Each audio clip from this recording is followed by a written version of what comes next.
Hi guys, welcome back to my channel. I am the Housewife historian. You can call me Lindsay, and today we're going to be talking about Housewives of New Jersey, part 2 reunion, and some things that have already transpired. Even though the reunion just aired on Tuesday, we are still getting more tea, text messages.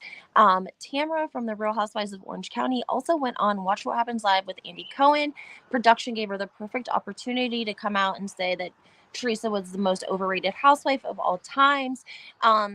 Is this what we're seeing from Bravo when we say that Andy Cohen allegedly ices out these women sometimes, and basically what we call mean girl effect, where we have one person like a Regina George whomever she doesn't like at the time, then all the other girls don't like at the time situation. If you were ever in high school and you had girlfriends, then you know what I'm talking about, right guys?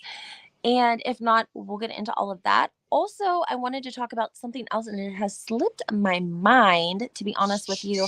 I do know that Jacqueline, I don't know if Jacqueline or Jackie released the text messages. I haven't investigated it that much yet to see, but there is a more current thread of text messages of what like actually transpired between Jacqueline and Jackie Goldschneider from the Real Housewives of Orange County. I didn't even really think they corresponded. I'm going to be honest with you. I didn't even really think they corresponded, but turns out they really did.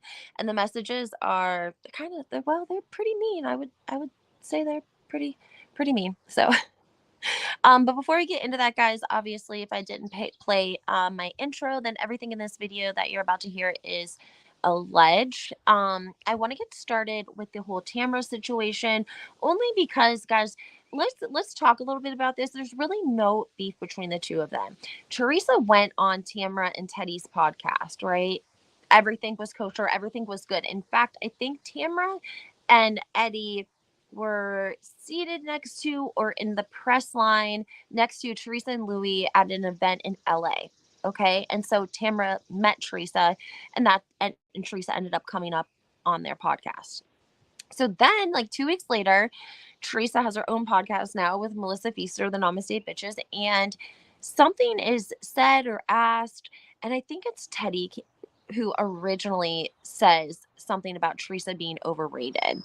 Well, of course, fans let Teresa know, and people were kind of like, well, that seems a little strange. You know, you can't really have people on your show like 1 week and be cool with them, and the next week you're talking shit about them, right?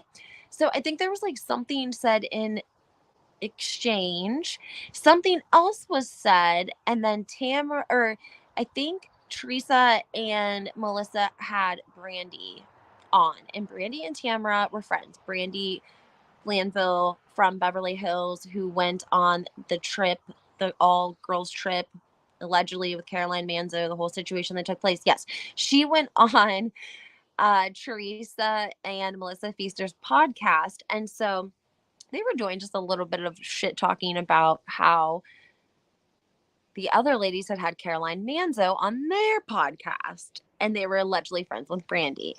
So this made Tamra mad. Tamra, I think, told Teresa to F off in her podcast. And now she went on Watch What Happens Live because the Real Housewives of Orange County has finally come out with their season. We've only been waiting a year. I mean, just saying. And she went on Watch What Happens Live, and what did she do, guys? She was talking shit about Teresa. And I want to point out like one thing, if you go and look up like Tamra Watch What Happens Live, you'll notice that all of the titles have to do with Teresa. It's like Tamra says Teresa's overrated, talks bad about Teresa Giudice. There's like a couple in between, and those are in reference to Tamra's daughter because she must have been asked about her relationship with her daughter Sydney. Those are listed, but other than that, literally the only thing making headlines about Watch What Happens Live with Tamra is about Teresa Giudice. It's not about Orange County. It's not about anything explosive that we're about to see in the new season. It's none of that. It's Teresa Giudice. So that's a little disappointing because everyone's expecting Tamra to bring it. First, they told us Heather Dubrow was going to bring it, and we knew they were lying, so I don't feel like we were like super pumped up because we know how Heather Dubrow is, right? But you guys did tell us, you promised us some drunken nakedness. We know how Tamra gets. Allegedly, Eddie is way more into it now. Tamra said, like, he doesn't mind filming. Well, yeah, he wants the paycheck. I'm sure he doesn't mind filming now. Like, before, he used to complain about it because you guys were used to the money, and Tamra was used to, like, being filming by herself and making her storyline enough about whatever else was going on. It, like, there wasn't a lot of focus on Eddie and their relationship, and Eddie just kind of worked, and then he got sick for a while, too. So, I think they shared that venture, and then I'm not really sure kind of what happened from there. But I don't ever remember him being someone that at first he didn't mind filming. Guys, remember they did that sex scene in the bathtub? Anywho, back to the Real Housewives of New Jersey. So that has taken place. Also, there's so much. There's just so much, guys. There's literally so much. Allegedly, Melissa Gorga making t-shirts with her one-liners from the reunion. Allegedly selling handcuff bracelets in Envy, which I think is so, like, listen. Those are the kind of people that are like one DUI, one DV away from a county in the sentencing.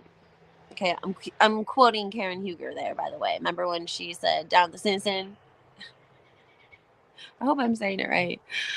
Yeah, isn't that shitty? Anyways, also, oh, there's just so much. I don't want to talk about her that much though, because I just can't get into all of it right now because there's a lot going on and I don't want to accidentally say something.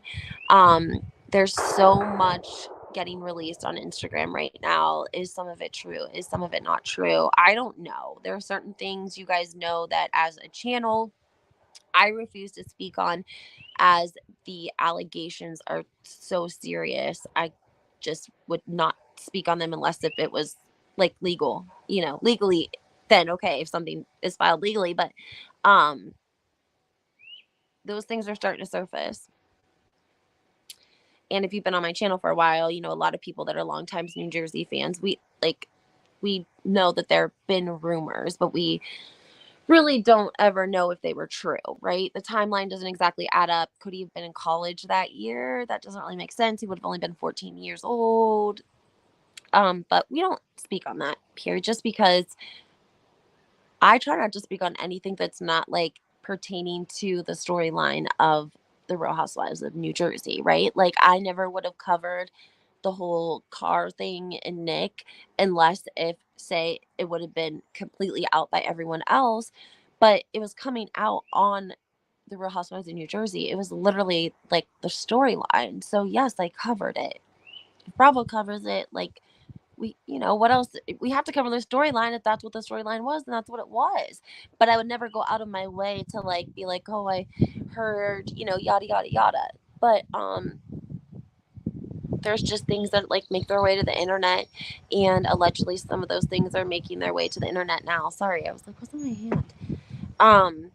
And so I'm kind of scared, to be honest with you. I'm scared things could get bad. But on this channel, we're going to just stay talking Housewives for right now. And we're going to go back to talking about the reunion and some things that people are talking about. I wanted to talk to you guys a little bit also about how Andy Cohen carried himself at the reunion and how he kind of spoke to Jennifer Aydin. I wanted to speak to you guys. I did a video yesterday and I only got to post half of it, but I said I could do a whole video on like the wrong of Jennifer Aydin, as in number one, the fact that Bravo didn't touch on BravoCon incident, which we all know to be, regardless of whether who insinuated what or whatever happened, whatever they were yelling, we know that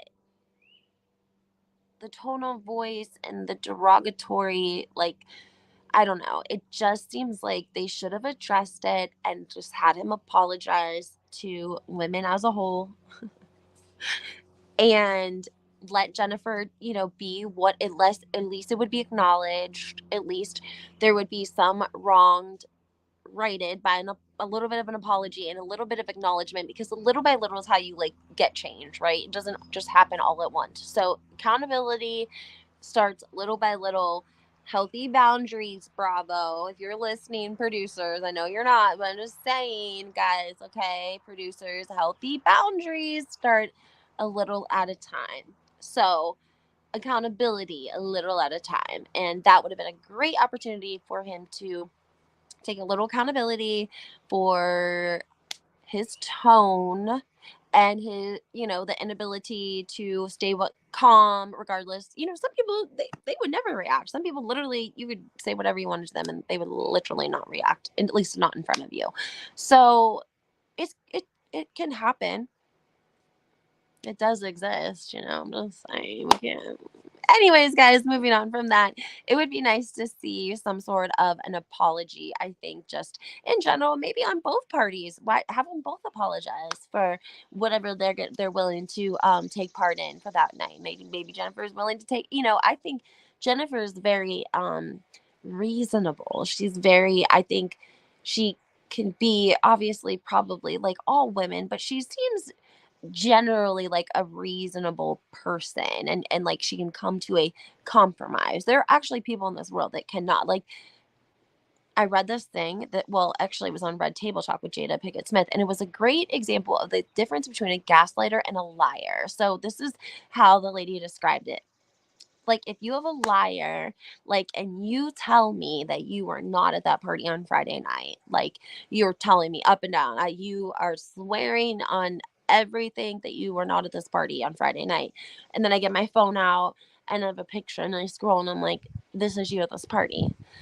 You would be like, okay, I'm sorry, I lied to you, yada, yada, yada. A gaslighter is not gonna let you be like, oh, here's a picture of you, right? They're gonna be like, look at how crazy you are. You're getting having people send you photos from that party, and you don't trust me, and completely would just twist it, hocus pocus, change the focus, turn it around on you, and sort of question your reality. Like, am I really losing my mind? Like, am I losing my mind right now? Like, is that not him?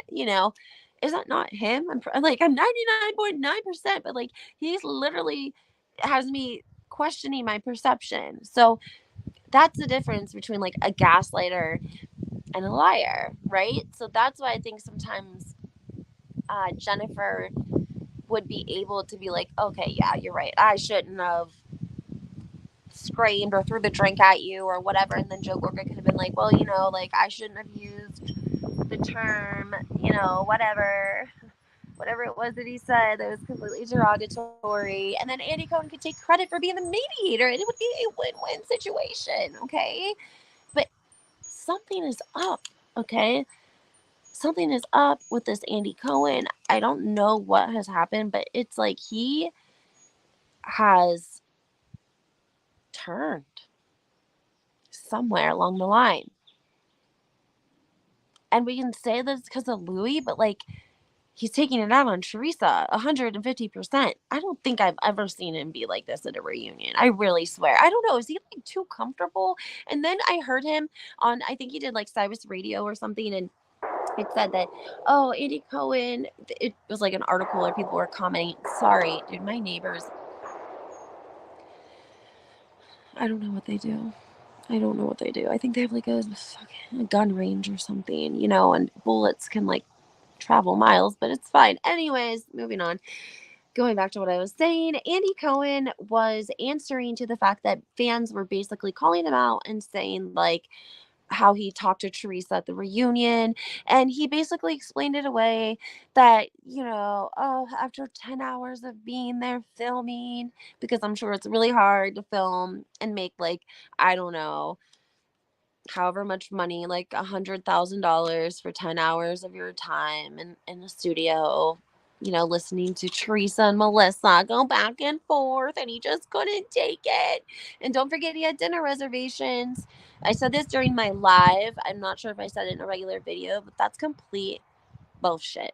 That's like if you're a server and it's Mother's Day, you're not gonna book a dinner reservation with your family because you know that your ass is about to be at work all day long, serving steaks and saving lives. Okay, like you're gonna be serving all day long. Your feet are gonna be hurting, your head's gonna be hurting, but you're gonna have a pocket full of money. So tomorrow, when you wake up and you can't move, the next day you'll be really happy because you won't be able to spend any of the money because your legs and your feet and your back and everything hurt really bad. But come that next day, you're gonna feel Gucci, you're gonna feel great, and you'll be happy you'll have a pocket full of money. You'll be like, so glad I worked a double on Mother's Day. So glad I didn't make plans to go to, I don't know, like Geauga Lake or a theme park or something. Is that what people do on Mother's Day? Or is that like after prom? Whatever. You guys know what I'm saying. And it just seems a little bit strange to me that, he's being so hard on her. And I feel bad because I don't think she was expecting that. And I wish that she would have came with receipts about Monica and been able to explain. Like, I wish that maybe even James Leonard could have came and been like, listen, I'm going to speak for my client because she gets her words tangled sometimes. And I think that it would be a great way to help everyone. Because really, like, it's not about defending. It's about helping viewers and everyone, like, understand your viewpoint, right? Because really, in the end, like, we just like probably Melissa fans want people to see it through Melissa's eyes. Teresa fans want them to see it through Teresa's eyes. And so it's really not about the better comeback or who is winning. It's about trying to get people to put themselves in your shoes a little bit, right? Like kind of be, I don't even want to say like relatable, but in a way that viewers can have an understanding of where you're coming from and why you may think or feel the way that you do. And so I think that James Leonard would have been a great asset if they could have brought him on to explain the legal documents that show the relationship. Not even brought him on, show a little video of him. I would have been like, you know what? Roll the tape. Roll my attorney. That's why I make $1,000,000 because I don't got to talk. Roll my tape. Have my attorney explain how this all transpired. Yeah, roll the tape. Go ahead. I swear to God, I'm not being mean. Where is Teresa's team at? Please, you guys. Like, I don't know. Maybe they should have asked around and been like, anyone have any ideas on what they think we should bring? Teresa should bring to the Housewives reunion. That would be maybe though. New Jersey would maybe they would edit it out though, because like we're also getting information about the scene with Juicy Joe at the vineyard where he uses the C word, and how allegedly the cast got the tape first, and Teresa admitted that she'd asked production, please, please, please leave it out, and they ended up not being able to because somebody leaked the full clip to People Magazine, and that's why the scene ended up showing in the episode 16 instead of in episode 15 when previously previewed. Let me say that again. The scene with Juicy Joe, Bravo had a chance to edit out the vineyard scene where he uses the C word, and Teresa had asked them to do so, but at that point the cast had seen the full version and someone had leaked the full scene to People Magazine, and for that reason, because they had cut it out of 15, they ended up having to add it to the episode 16 following, but they showed it in like a trailer as if it was going to air episode 15, but they took it out to honor Teresa's wishes, and somebody leaked it. Now, who would want to do that?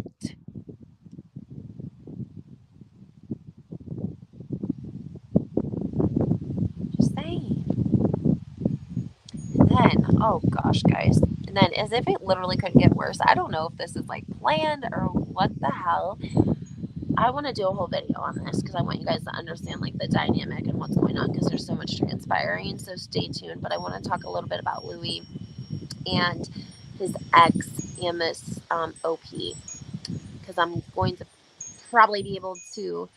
I'm working on like trying to get, like the official whatever paperwork, but it doesn't really sound, I don't know, it sounds like a little sketch. I don't know.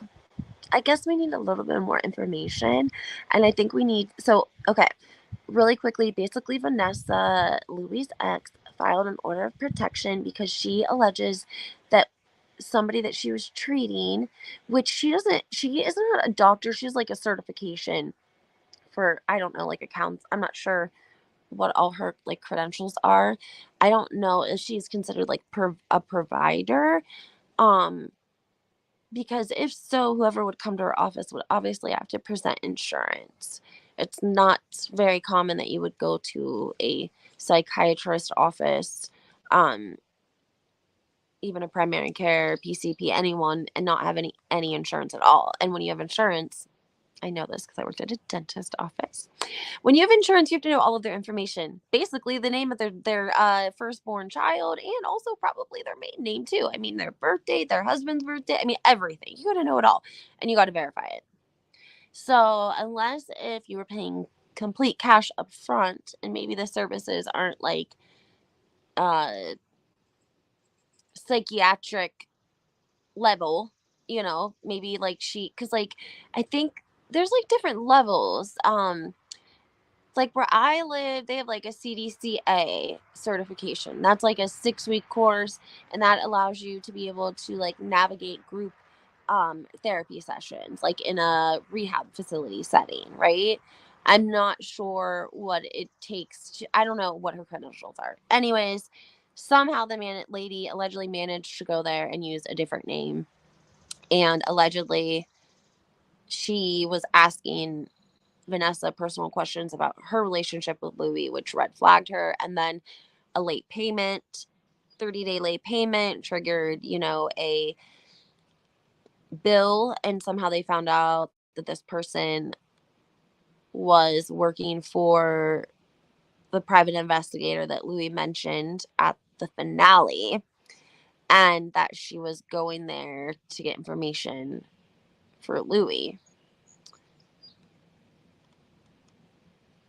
I don't know why they would do that though. And the questions allegedly were like, if so you have to pretend that like the person, like they like, if I am the person, she is the provider. The person was asking questions like, well, do you still love your abuser?